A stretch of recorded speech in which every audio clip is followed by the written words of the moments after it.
नमस्कार, मैं राहुल कुमार। इस वक्त हम मधुबन विधानसभा क्षेत्र में हैं, जहां से एनडीए के प्रत्याशी के तौर पर मंत्री राणा रणधीर सिंह जी यहां से चुनाव लड़ रहे हैं। क्या कुछ माहौल है यहां का, आइए उनसे बात करते हैं। क्या लग रहा है सर, इस बार का चुनाव कैसा रहेगा मधुबन के लिए? देखिए, सबसे पहले मैं मधुबन की महान जनता को धन्यवाद और बधाई देना चाहता हूं कि यहाँ की महान जनता ने मुझे 5 वर्षों तक सेवा करने का अवसर दिया है और हम लोगों ने मुख्य रूप से विकास को ही अपना लक्ष्य बनाया। विकास, डेवलपमेंट और सर्विस, लोगों को सेवा देना।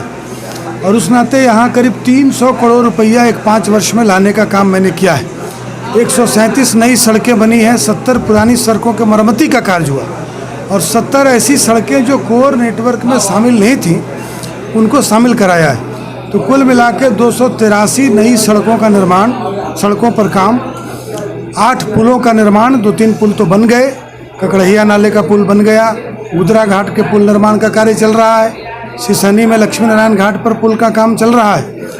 तो इस नाते लोगों में विकास को लेकर एक रुझान भी है और लोगों की रुचि है कि भाई फिर से हम लोग, तो नरेंद्र भाई मोदी जी और माननीय नीतीश कुमार जी के नेतृत्व में बिहार की जनता तैयार है कि फिर से सरकार बने और एनडीए के प्रत्याशी जीते।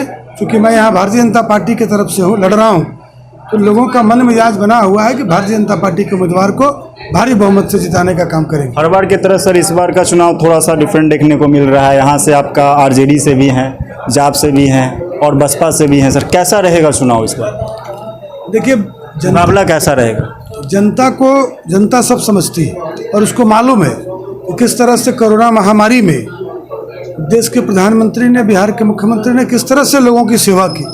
जब बिहार के प्रवासी भाई बाहर लॉकडाउन में फंस गए थे तो कैसे उनको राहत पहुंचाया गया, कैसे जो क्वारंटाइन सेंटर्स बनाए गए उसमें किस तरह की सुविधा दी गई। और सबसे बड़ी बात, ये सरकार जो है नरेंद्र भाई मोदी की और नीतीश कुमार जी और सुशील मोदी की, ये सरकार सड़क बनाने वाली सरकार है, ये सरकार घर में बिजली देने वाली सरकार है, ये सरकार घरों में नल का जल देने वाली सरकार है, ये सरकार घरों में रसोई गैस पहुंचाने वाली सरकार है, ये सरकार गरीबों का आयुष्मान कार्ड बनाने वाली सरकार है, ये सरकार पिछले 9 महीने से मुफ्त में अनाज देने वाली सरकार है। तो इस नाते जनता को मालूम है कि जो सरकार चल रही है ये गरीबों के लिए है, गांव में रहने वाले लोगों के लिए है, आम लोगों के लिए।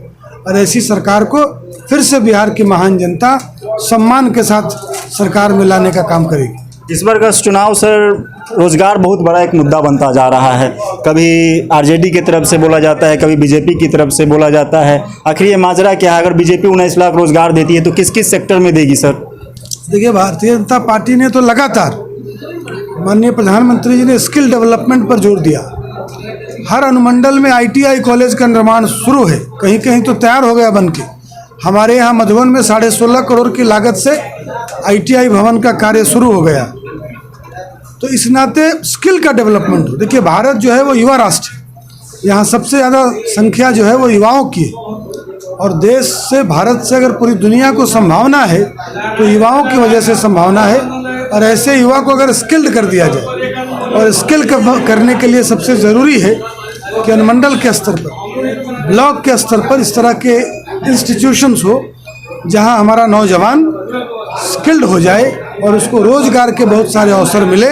तो भारतीय जनता पार्टी, एनडीए गठबंधन जो है वो तो योजना रचना के साथ काम करता, वो केवल बोलने के लिए काम नहीं करता।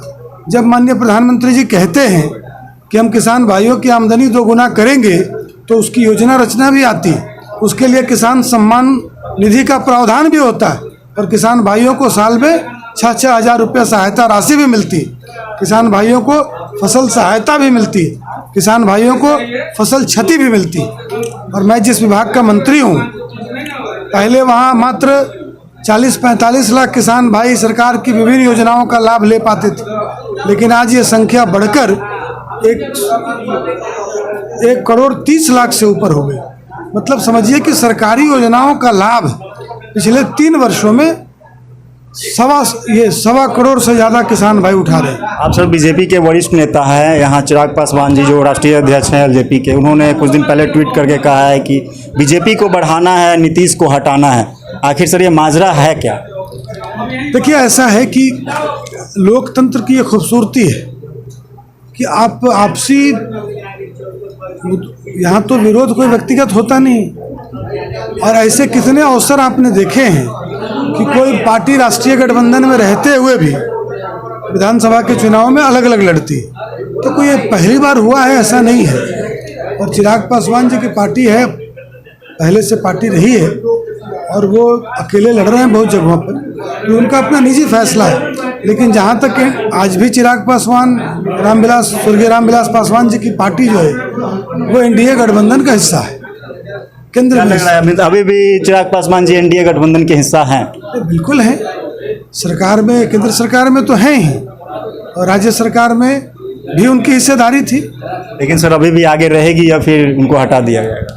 देखिए अभी तो चुनाव का समय है, लेकिन मैं आपको इतना कहूँगा कि चिराग पासवान जी एनडीए का हिस्सा हैं। क्या लग रहा है सर इस बार का चुनाव मतलब आगे चल के क्या कुछ? मांझी जी भी आपके पार्टी में है, सहनी जी भी आपके पार्टी में है, आगे चल के क्या लग रहा है और भी ज़्यादा विकास होगा बिहार के लिए? देखिए बिल्कुल होगा, ये स्वाभाविक गठबंधन है। जो मुकेश सहनी जी का गठबंधन है, जीतन राम मांझी जी का गठबंधन है, ये भारतीय जनता पार्टी से जदयू का अलायंस, इसको स्वाभाविक गठबंधन और राज्य हित में लिया हुआ निर्णय है। और ऐसे गठबंधन से बिहार की जनता को लाभ होगा, बिहार के विकास की गति बढ़ेगी और अंत में समूचा लाभ जो है वो बिहार की जनता को। मधुबन विधानसभा के विजय होने के बाद मधुबन विधानसभा के लिए आप क्या कुछ खास करेंगे? नहीं देखिए, हमारा अब तो मुख्य एजेंडा केवल डेवलपमेंट और डेवलपमेंट और लोगों की सेवा करना, सबका साथ, सबका विकास और सबका विश्वास, इस मंत्र को साधना और न्याय के साथ विकास का जो संदेश है माननीय मुख्यमंत्री जी का, उसको साथ लेकर चलना। और यही कार्य मैंने पिछले 5 वर्षों में किया भी है। आगे विकास कार्यों को और बढ़ाऊंगा, चूँकि अनुभव भी बढ़ा है, तो इस नाते अपने अनुभव से विकास कार्यों में बहुत गति लाने का प्रयास करूँ। सर आखिरी सवाल, नरेंद्र मोदी जी की जो रैली कर रहे हैं उस पर भी विपक्ष सवाल उठा रही है सर। देखिए विपक्ष के पास तो कोई मुद्दा नहीं है। आज सड़क कोई चुनावी मुद्दा नहीं है, आज बिजली कोई चुनावी मुद्दा नहीं है। हम ही ने संकल्प किया, हमारी सरकार ने, कि जैसे हमने हर घर को बिजली पहुंचाई है, जब हम सरकार में लौटेंगे तो हम हर खेत को बिजली पहुंचाएंगे। तो हम तो विकास कार्यों में सबकी भागीदारी चाहते हैं। लेकिन उनके पास क्या मुद्दे हैं? उनके पास तो कोई मुद्दे नहीं थे।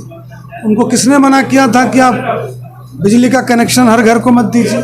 किसने मना किया था कि आप गैस का चूल्हा गरीब परिवारों को मत दीजिए? किसने मना किया था कि आप 10 करोड़ घरों में शौचालय मत बनवाइए?